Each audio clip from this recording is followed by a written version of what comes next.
Hello everybody, back again. I've been off for a while. As some of you remember when you've watched some of the other videos, I had trouble with the laptop. Well, it turned out the laptop was absolutely knackered. So that one's had to go and I had to get another one. But unfortunately that meant I've lost a load of the update videos again. So everything's a bit mixed match at the moment. This one's about the onions, garlic and shallots. I should have got them in by now, but myself and the family have been pretty poorly with a virus that's come in. So I'm just starting to get back on track again now. I've been out, I've prepped the raised bed outside that they're going into. And as I say in the update, there'll be some others going in probably into the polytunnel and such like that. So this is more just to show you what I've got, what's going to be getting put outside. The fact that as usual I end up buying way too much stuff, but some of it will be given away to friends, family and sort of anybody else that might want some extras by the time I actually plant this lot. So what I'll do is I'll angle the camera down a bit more onto the table and then I'll show you what I've got coming in.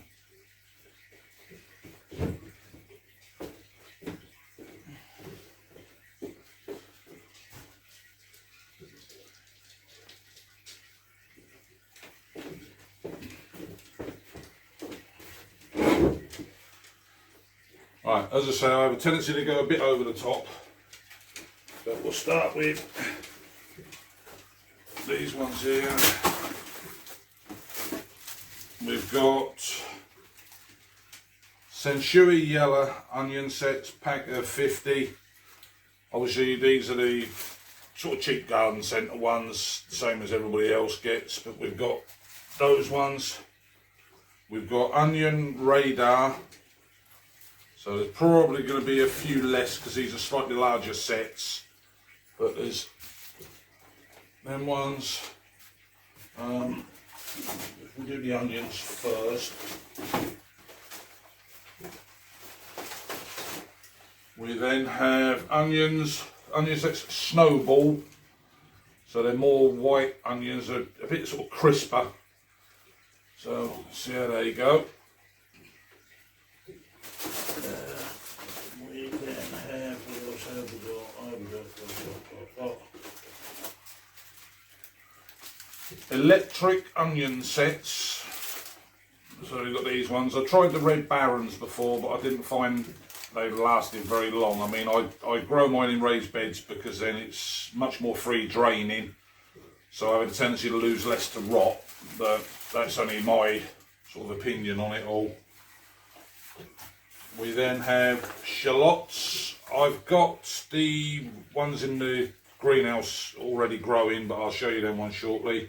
We have shallot red sun. Yeah, red sun there. We then have shallots golden gourmet. Put this one out the way. That one there is, oh yeah, this was extra stuff I ended up buying as well. These ones have actually already started sprouting a little bit, so this is where it shows that they need to get in the ground. These ones are shallots, but they're called griselle. So they're more the elongated shape, like the ones I've already got outside. And then because they were on a special offer thing, I ended up with radar onions. So we've got those ones there as well. Now we go on to the garlic. Now we have way too much as usual. Now we've got pink germador. So again, they're all just sort of cheap, well not cheap, but they're all garden centre varieties rather than getting a mail order. But you have the pink germador. We have the normal germador ones. These are more of a purpley colour on the skin. We have those ones. Topperdrome French garlic. More of a whitey come yellow type look to that one. And then Thermodrome French garlic. I'm just trying to remember, I think these are all the soft, yeah, I think these are the soft necks. Yeah, all soft neck varieties. You've got them ones there. Now, I wasn't going to bother with these, but then because people started talking about it all the time, I ended up having to do so, stupidly. But we have the elephant garlic.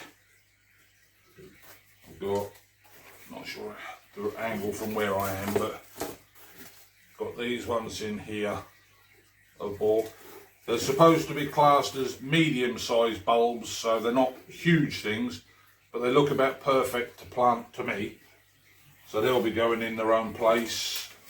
Not sure what I can't remember offhand what the brand, the variety name was. I can't remember without re-looking through messages and stuff. So I'll try and find that for a later date. But there's quite a few of them, so they're going to go in their own place.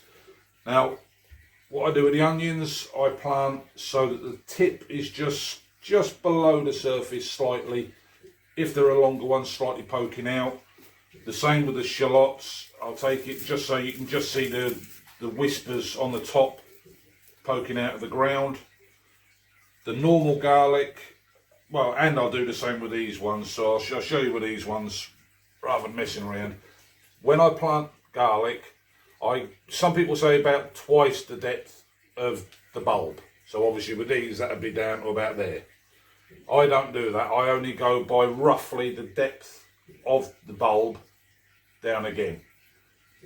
So it's only going to be in that far rather than down here. So for me, I think that's just too far. But we'll see how it goes with that one. Now what I'll do is I'll take them out tomorrow because we've had a lot of rain lately, so everything's a bit too wet for my liking. I'll take them out there tomorrow. I'm going to lay them on the top of the beds where they're all going to go. So obviously I'll break open the bulbs for the garlic. I'll take out the larger ones. If there's anything that's too small, I won't bother with it. But we'll see where we go on that one, and I'll box up whatever's left for other people. So I'll lay it all on the ground, ready to plant. I'll do a quick video to show you where everything's going to be. Then I'll plant it all, but without recording that because it's going to be too long-winded with all this lot. And then I'll do a quick cap on where everything's gone and hopefully show where I've marked it up. But most of the stuff I do in a book so that I can remember the varieties that I've put in. But we'll go from there anyway. Right, so, yep, back soon.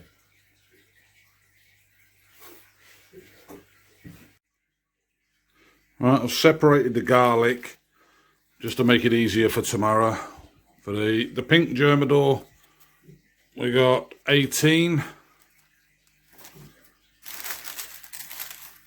That is the normal Germador. There we got 14. The Topodrome 11,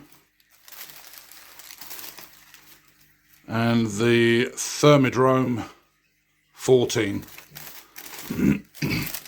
Now I will say with these ones, the normal Germador, I wasn't overly impressed with the size of it. These are the largest cloves and they're not that big. So I could be expecting too much, but you never know, they might be alright in flavour. There was a few leftovers, the smaller ones, that I'm going to give to somebody else. I've bagged them all up ready. But yeah, so tomorrow, like I say, we'll go out and set them on the ground.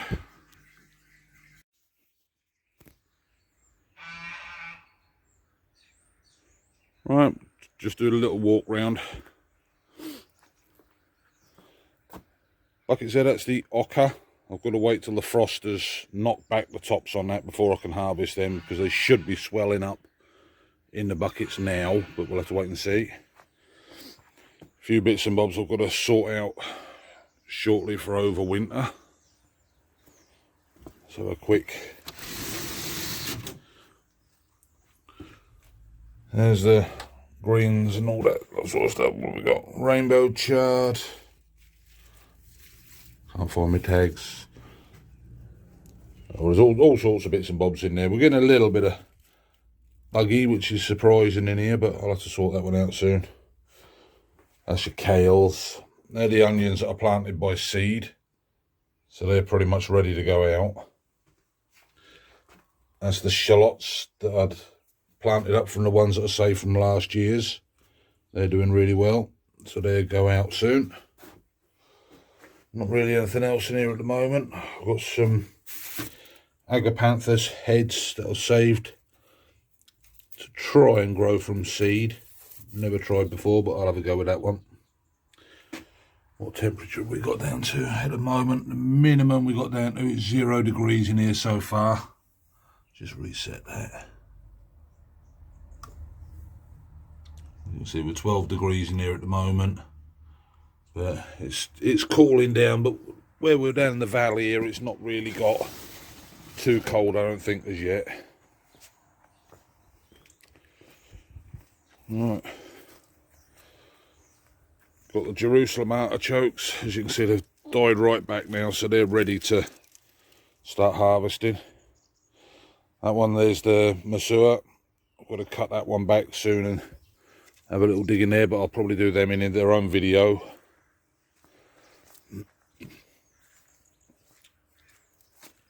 Got the celery there, that's pretty much had it.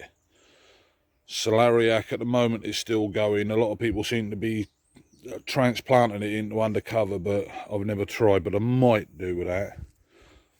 That's the self-planted spinach, but that's going soon. As you can see, this is the bed for the onions. Onions, garlic and shallots, whatever I can fit in there. And then, as I say, I might put some inside the polytunnel. I'm thinking about running them along the back line on that side. And then the shallots that are in the greenhouse, I might actually put in this gap I've got here. I want to leave the middle bed empty for now. That one there, that's all the mooly radish, black Spanish round, China rose, a few lettuce plants in there. Obviously that's the potatoes I did in the buckets. Still haven't managed to catch Mr. Ratty. But such wood, he hasn't been back in for a little while. But yeah, that's the update sort of out here for now. And obviously what I'll do is I'm going to put all the onions that I'm planting in place on the raised bed and wherever else, so you can see where I'm planting them, but I won't make you sit through me planting every single one. So I'll show you where they go, then I'll plant them, and then I'll show you what it looks like after they're all done. Alright then. Alright, that's the garlic and shallots all in their positions. So next it's on to the onions for around this way, trying to figure out where I'm going to put them all. I'm probably going to have to put quite a few in the polytunnel and probably some over in the other raised bed if I clear it out a bit. But that's where we are for now. Alright, that's pretty much everything laid out. It went further than I thought they would. I'm planting the centuries that I had in the greenhouse. Possibly the 2 trays of shallots if I've got enough room on the end of that, because there's quite a few of those. Now I know other people are going to look at it and say I've got a lot of these too tight, but they're more of a tester for this year to see which are the better ones. But that's the way it's all laid out.